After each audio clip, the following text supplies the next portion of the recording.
அனைவருக்கும் வணக்கம். Welcome to my channel. எல்லாரும் எப்படி இருக்கீங்க ஃப்ரெண்ட்ஸ்? நல்லா இருக்கீங்களா? இந்த வீடியோவில் ரொம்பவே இன்ட்ரெஸ்டிங்கான ஒரு ஈவினிங் ஃபாஸ்ட் ஃபுட் மாதிரி பார்க்க போகிறோம். அதுக்கு முன்னாடி இப்போ தான் எங்களோட இந்த சேனல் நீங்கள் ஃபஸ்ட் டைம் பார்க்குறீங்கன்னா மறக்காமல் சப்ஸ்கிரைப் பண்ணிக்கோங்க. அதோட பக்கத்தில் இருக்க பெல் பட்டனையும் ப்ரெஸ் பண்ணிக்கோங்க. இதனால் எப்போ வீடியோஸ் அப்லோட் பண்ணாலும் உடனே உங்களுக்கு ஒரு நோட்டிஃபிகேஷன் வந்துடும். எல்லா வீடியோஸும் நீங்கள் மிஸ் பண்ணாமல் பார்க்கலாம். இப்போ வாங்க இன்றைக்கி என்ன செய்கிறதுன்னு சொல்லி பார்க்கலாம். நம்ம ரொம்பவே ஹெல்த்தியாக ஈஸியாக குழந்தைங்களுக்கு அப்புறம் பெரியவங்களுக்கு எல்லாருக்குமே இதை செஞ்சு கொடுக்கலாம். இது மதியம் நான் செஞ்சுருந்த சப்பாத்தி, அதிலிருந்து ஒரு 5-6 பீஸ் எடுத்து வச்சுருக்கேன். இந்த மாதிரி எடுத்து இதை நல்லா மெல்லிஸாக நம்ம கட் பண்ணி எடுத்துக்கலாம். ஃபஸ்ட்டு சப்பாத்தி மாவு ஆல்ரெடி எப்படி ரொம்ப ஈஸியாக நம்ம மிக்ஸி ஜார்லேயே ரெடி பண்ணுறதுன்னு சொல்லி வீடியோ அப்லோட் பண்ணியிருக்கோம், நீங்கள் பார்க்கலாம். ரொம்ப ஈஸியாக நம்ம சப்பாத்தி செஞ்சிடலாம். அதிலிருந்து இந்த மாதிரி சின்ன சின்ன பீசஸாக கட் பண்ணி வச்சு உடனே ஈவினிங் டைமில் நம்ம குழந்தைங்களுக்கு பெரியவங்களுக்கெல்லாம் செஞ்சு கொடுத்தோம்னா ரொம்ப விரும்பி சாப்பிடுவாங்க. ஒரு நாள் செஞ்சு பாருங்கள். இது நம்ம வெரைட்டியாக செய்யலாம். ஒரு நாள் செஞ்சாலுமே வீட்டில் எல்லாருமே தினமும் செய்ய சொல்லி கேட்பாங்க. அவ்வளோ டேஸ்டியானது, அதோட அவ்வளோ ஹெல்த்தியானது.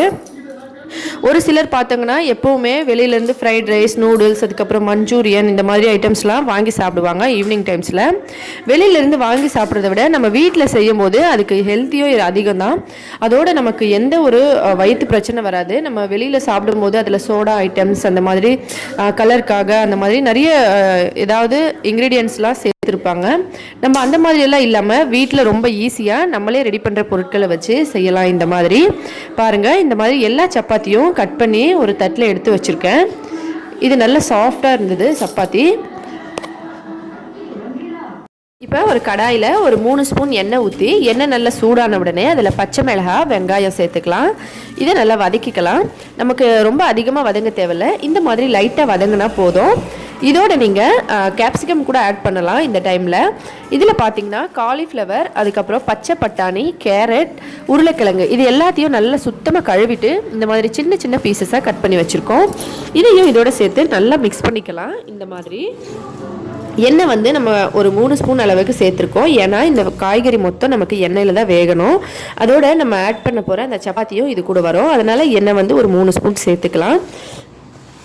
இப்போ பாருங்கள், இந்த மாதிரி நல்லா வதக்கிட்டு இந்த காய்கறிகளுக்கு தேவையான அளவுக்கு கொஞ்சமாக உப்பு சேர்த்துக்கலாம். ஏன்னா நம்ம சப்பாத்தி மாவு பிசையும் போதும் ஆல்ரெடி உப்பு போட்டு தான் பிசைஞ்சிருக்கோம்.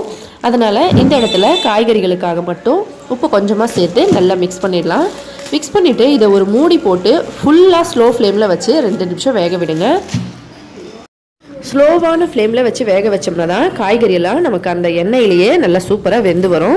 மூடி வச்சு ஸ்லோ ஃப்ளேமில் வேக வைங்க. இப்போ பாருங்கள், காய்கறியெல்லாம் நல்லா சூப்பராக வெந்துருச்சு. இந்த ஸ்டேஜில் சோயா சாஸு ஒரு 3 ஸ்பூன் அளவுக்கு ஊற்றிருக்கேன். 3 ஸ்பூன் சோயா சாஸு, 1 ஸ்பூன் அளவுக்கு தக்காளி சாஸ் இருக்கு இல்லைங்களா, டொமேட்டோ சாஸ் சேர்த்துருக்கோம். அதுக்கப்புறமா கொஞ்சமாக காரத்துக்காக ரெட் சில்லி சாஸு. உங்களுக்கு காரத்துக்காக ரெட் சில்லி சாஸு உங்கள் விருப்பப்படி நீங்கள் ஆட் பண்ணிக்கலாம். நான் ரொம்ப கம்மியாக தான் சேர்த்துருக்கேன். உங்களுக்கு இந்த ஃபுட்டுக்கு நல்லா நீங்கள் கொஞ்சம் காரம் அதிகமாக சாப்பிடுவீங்க அப்படின்னு நினச்சிங்கன்னா 2 ஸ்பூன் அளவுக்கு சேருங்க, கரெக்டாக இருக்கும். இப்போ இந்த மாதிரி நல்லா மிக்ஸ் பண்ணிவிட்டு அதோட நம்ம ஏற்கனவே கட் பண்ணி வச்சுருக்க இந்த சப்பாத்தி துண்டுகள் எல்லாத்தையும் போட்டு இந்த மாதிரி நல்லா மிக்ஸ் பண்ணிடலாம். நம்ம மிக்ஸ் பண்ணும் போதே பார்த்தீங்கன்னா இந்த சப்பாத்தி துண்டெல்லாம் அப்படியே நமக்கு சின்ன சின்ன துண்டாக ஆகிடும். அவ்வளோ சூப்பராக இருக்கும். கடையிலலாம் இந்த கொத்து பரோட்டா அந்த மாதிரிலாம் விற்பாங்க இல்லையா, அந்த மாதிரி ஒரு ஷேப்பில் ஒரு டிஃப்ரெண்ட்டான டேஸ்ட்டில் ரொம்பவே சூப்பராக இருக்கும். ஃபாஸ்ட் ஃபுட்லாம் நீங்கள் இதுக்கு மேலே வெளியில் வாங்கியே சாப்பிட மாட்டீங்க, அந்த அளவுக்கு இது டேஸ்ட்டாக இருக்கும். வீட்டில் யாருக்கு செஞ்சு கொடுத்தாலுமே அவங்க இதுக்கு மேலே இதை டெய்லி செய்யன்னு சொல்லுவாங்க. அவ்வளோ டேஸ்ட்டாக இருக்கும். நீங்கள் கொஞ்சமாக சப்பாத்தி செஞ்சு வச்சுட்டு அதை இந்த மாதிரி செஞ்சு கொடுத்து பாருங்கள். ஒரு நாள் ட்ரை பண்ணுங்கள். அதுக்கப்புறமா வீட்டில் எல்லோரும் என்ன சொன்னாங்கன்னு சொல்லி கமெண்ட் பண்ணுங்கள். இந்த வீடியோ உங்களுக்கு கண்டிப்பாக பிடிக்கும்னு நினைக்கிறேன். பாருங்கள், எவ்வளோ சூப்பராக ரெடி ஆகிடுச்சு. வெளியில் நம்ம வாங்கி சாப்பிட்றத விட வீட்டில் இந்த மாதிரி வீட்டிலையே செஞ்சு கொடுத்தோம்னா ரொம்ப ஹெல்த்தி. சோயா சாஸ், அதுக்கப்புறம் tomato sauce, red chilli sauce இதெல்லாம் வீட்டிலையே எப்படி செய்யணும்னு உங்களுக்கு தெரியாது அப்படின்னா கமெண்ட்டில் சொல்லுங்கள். கண்டிப்பாக அப்லோட் பண்ணுறோம். இதெல்லாம் வீட்லேயும் ரொம்ப ஈஸியாக செஞ்சிடலாம். இதே இப்போ ஒரு தட்டில் கொஞ்சமாக எடுத்துக்கலாம். அடுப்பை ஆஃப் பண்ணிவிட்டு இப்போ இது பாருங்கள், பார்க்குறதுக்கு எவ்வளோ சூப்பராக கலர்ஃபுல்லாக இருக்குன்னு கண்டிப்பாக ட்ரை பண்ணி பாருங்கள். வெஜிடபிள்ஸ் உங்கள் விருப்பப்படி நீங்கள் எது வேணாலும் சேர்த்துக்கலாம். ட்ரை பண்ணி பார்த்துட்டு எப்படி இருந்துன்னு சொல்லுங்கள். இந்த வீடியோ பிடிச்சிருந்தால் லைக் பண்ணுங்கள், ஷேர் பண்ணுங்கள், மறக்காமல் சப்ஸ்கிரைப் பண்ணிக்கோங்க. ஹெல்த்தியாக சாப்பிட்டு சந்தோஷமாக இருங்க. நன்றி, வணக்கம்.